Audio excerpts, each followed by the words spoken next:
Hello, my most amazing AP Chem. I'm heading out today, but tomorrow you're doing a lab. I just wanted to show you a couple of things. So let's check it out. What's going on here? So in the lab, Chem is also doing a lab before you. So hopefully they will leave the goggles out for you and you can use them. And then instead of putting your stuff out here on the peninsula so it didn't get messed with, I put it all back in here. So what you're going to do, you have a station for each, and there are maybe 1 or 2 compounds at each station, and the lab directions will walk you through it. But I just kind of wanted you to see what I've got going on here. So this is the actual sample. Here's a model of the sample, and we have some tools here that we'll be using. So the first part of the lab, you'll be walking around and going and looking at these things, checking out the bonding, that sort of thing, okay? So they're all back here in these sorts of spots. Then what's going to happen, you're a bit of a smaller class, so split up into your tables, and then you might need to combine some of these things, okay? So one person might take a couple, or one group might take a couple of sets. And then what you're going to be doing is you're going to be figuring out some properties of them. One that's really easy is just the phase, like, right? Is it solid, liquid, is it gas? What's going on there?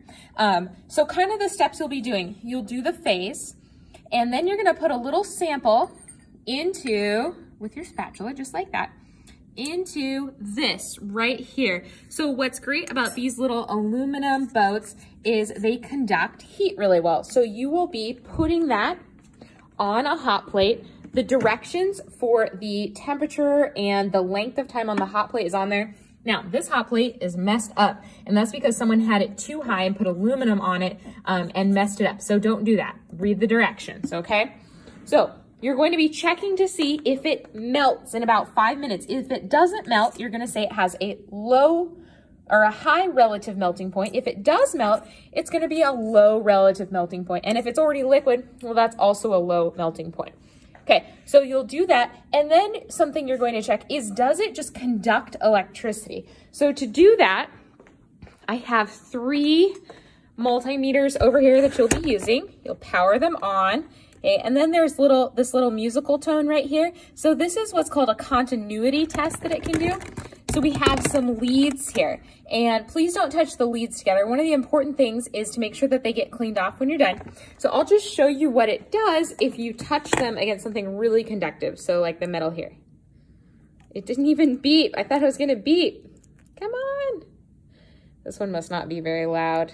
Oh my gosh, it won't even beep for us. But you will see, it's trying. It's trying to make a noise. Okay. Now, even if it doesn't make a noise, those numbers jumping means that there is a current flowing. Make sure you turn it off when you're done too. Then what you're going to do, sorry, I hope I'm not making you sick. Then what you're going to do is, I have these wash bottles, and what's special about these is these have deionized water. So these are pure water in here, as pure as we can get it. And so what you'll be able to do is just put a whole bunch of this in there, see if it dissolves, and then test the solution for conductivity. If something dissolves, or if something does not dissolve, then it can't count as being conductive in water, even if it still conducts on its own. I hope that helps. And then just clean all this out. Everything can go down the drain with lots of water, except the metals, save those out. I hope that helps. Help each other. If you're really stuck, the sub has my phone number, and you guys can give me a call. We can FaceTime or something, okay?